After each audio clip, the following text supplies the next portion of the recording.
ترکی اور قطر کے وزراء خارجہ کے درمیان رابطہ ہوا ہے۔ اس موقع پر مشرق وسطیٰ کی تازہ ترین صورتحال اور علاقائی سلامتی پر تفصیلی مشاورت کی گئی۔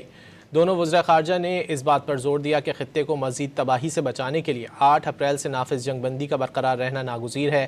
خلیج میں بحری جہازوں کی آزادانہ آمد و رفت اور تجارتی راستوں کے تحفظ کے حوالے سے جاری کوششوں پر تبادلہ خیال کیا گیا۔